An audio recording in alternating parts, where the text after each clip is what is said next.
Okay, so recently Atlas browser launch हुआ है और किसने किया है? ओपन एआई ने, वही कंपनी जिसने चैट जीपीटी को डेवलप किया है। और ये ब्राउजर की खास बात ये है कि ये एआई ब्राउजर है और ऐसा नहीं है कि ये पहला एआई ब्राउजर हो, इससे पहले भी बहुत सारे एआई ब्राउजर्स आ चुके हैं, लेकिन इसमें थोड़ी एजेंटिक कैपेबिलिटीज हैं। और एजेंटिक का मतलब क्या है वो हम जानेंगे इस वीडियो के अंदर। और अगर आपने परप्लेक्सिटी यूज करा है तो आपको पता ही होगा कि एक कमेट करके भी एक ब्राउजर है जिसमें इस टाइप की थोड़ी सी कैपेबिलिटीज देखने को मिल जाती हैं। और इंटरनेट पे काफी सारे लोग इस एटलस ब्राउजर और कमेट ब्राउजर को कंपेयर कर रहे हैं कि कौन सा वाला बेटर है। सो वही जानेंगे इस वीडियो के अंदर कि कौन सा बेटर है और क्यों ये दोनों के दोनों अलग हैं, वो भी बहुत ज्यादा इंपॉर्टेंट है समझना। सो वो भी जानेंगे और क्या क्या फीचर्स है एटलस के, क्या क्या नई कैपेबिलिटीज हैं, क्या क्या एक्चुअल यूज है इस ब्राउजर के। सो उसी के बारे में बात करने वाले इस वीडियो के अंदर। लेकिन उससे पहले make sure to subscribe our channel and you are watching P6 TCS। Let's go.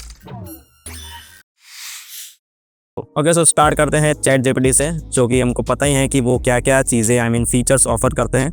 Agentic mode भी है, वेब सर्च भी हैं और ये सारी की सारी चीज़ें अभी एक ब्राउज़र के अंदर आ जाएंगी। और ये एटलस ब्राउज़र वही चीज़ है जो कंबाइन करता है चैट जीपीटी की जो फंक्शनलिटीज़ है वो, और ट्रेडिशनल सर्च जो हम गूगल सर्च करते हैं वो भी इसमें एक्सपीरियंस करने को देखने को मिल जाएगा। और यही चीज़ें थोड़ी सी कमेंट में मिसिंग है, वो हम जानेंगे थोड़ी देर बाद। सो बेसिकली एटलस में आपको एक सर्च बार मिल जाता है जिसके अंदर आप प्रॉम्प्ट डाल सकते हैं, URL इनपुट डाल सकते हैं और उससे के बेस्ड वो आपको सजेशन देगा नेक्स्ट टाइम अगर आप एटलस ओपन करोगे।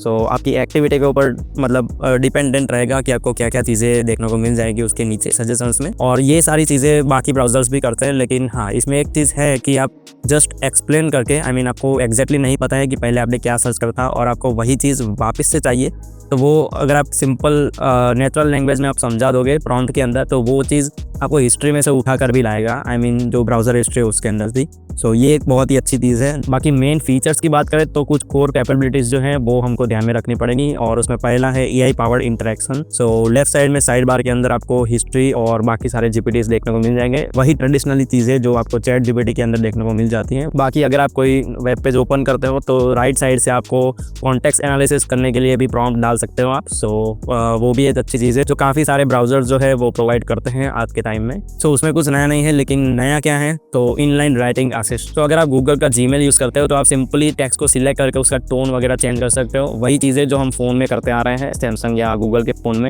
और एप्पल में भी आता है टेक्स्ट को मतलब फॉर्मेट करना। सो वही चीज़ें देखने को मिल जाएगी जीमेल के साथ। और गूगल डॉक्स को भी आप प्रॉम्प्ट देके पूरा का पूरा मॉडिफाई कर सकते हो, नए से मतलब बना सकते हो। तो मेनली गूगल की जितनी भी सर्विस है, जीमेल, डॉक्यूमेंट, पेड फॉर्म्स, वो सारी की सारी चीज़ें आप एआई से कंट्रोल कर पाओगे। और जो डॉक्स है वो तो रियल टाइम में एडिटिंग आपको दिख जाएगी अगर आप प्रॉम्प्ट लिख के उसको एडिट करवा रहे हो तो। वैसे देखा जाए तो माइक्रोसॉफ्ट वर्ड के अंदर बहुत दिक्कतें आ रही थी सबको बहुत सालों से फॉर्मेटिंग के थ्रू। सो वो चीज़ गूगल के साथ थोड़ी सी कम है और ये एआई आने के बाद तो थोड़ा सा ज़्यादा फिक्स हो रहा है ये सारी की सारी चीज़ें। और एआई पावर्ड इंटरेक्शंस की बात कर ही रहे हैं तो जैसे हम सर्च बार के अंदर प्रॉम्प्ट डालते हैं वैसे ही एआई समरीज आपको स्टार्टिंग में दिखेगा और ऊपर टैब के अंदर आपको कॉन्टेक्स्ट टैब भी देखने को मिल जाएगी। इमेजेस, वीडियोस, न्यूज़, वही ट्रेडिशनली जो चलता आ रहा है सर्चिंग का गूगल के साथ, वही चीज़ें देखने को मिल जाएगी इधर। और आज तो गूगल के साथ एआई मोड भी है तो वही सेम चीज़ इसमें रेप्लिकेट हो रही है, लेकिन थोड़ी सी अच्छी तरीके से। सेकंड है कॉन्टेक्स्ट रिटेंशन, जो कि एक मेमोरी की तरह काम करता है। पहले आपने जितनी भी मतलब प्रॉम्प्ट्स या क्वेरीज डाली होगी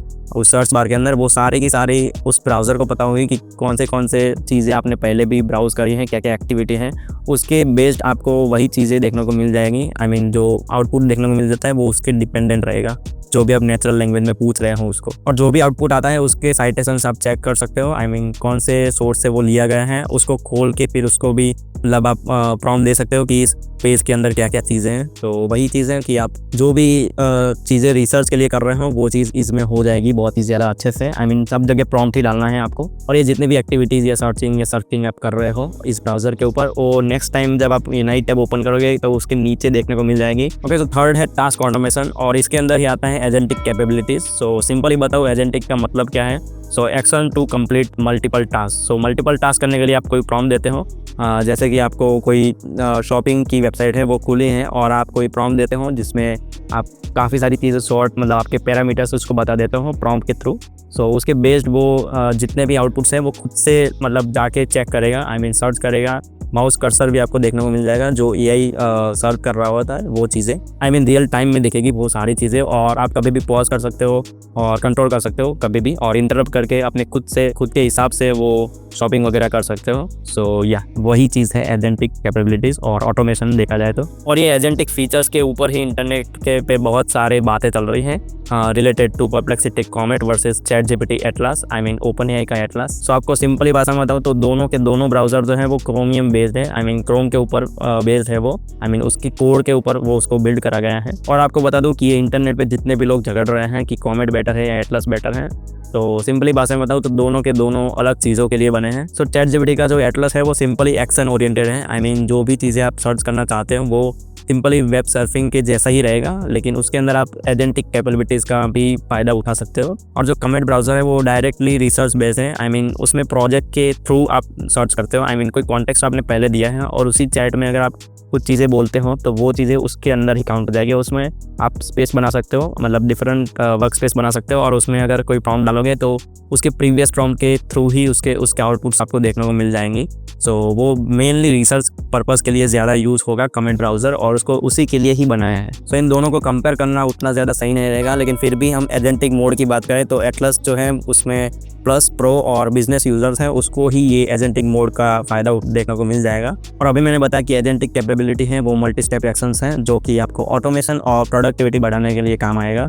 सो वही चीज़ है। बाकी कॉमेट में एजेंटिक मोड की बात करें तो वो सिंपली नॉलेज सिंथेसिस के लिए और रिसर्च के लिए काम आता है और वो ऑटोमेशन के कुछ टास्क कर सकता है, लेकिन उतना बेटर तरीके से नहीं जो जितना एटलस करता है। बाकी ब्राउज़र मेमोरी की बात करें तो एटलस का मेन गोल है फ्यूचर सजेशंस और एजेंटिक एक्शंस, जो मैंने अभी बताया, आई मीन पूरा का पूरा जो है वो उसके बेस्ड है। और कमेंट ब्राउज़र है उसका मेन गोल है परसिस्टेंट इंटेंट मेमोरी, और इसका मतलब होता है कि आप मेनली कॉन्टेक्स्ट बेस्ड चीज़ों के लिए सर्च कर रहे हो, I mean specific work space या प्रोजेक्ट मैंने अभी बताया वही चीज़ें, और ऑनगोइंग रिसर्च जो चल रही है उसके ऊपर वो सर्च करेगा वो चीज़ें।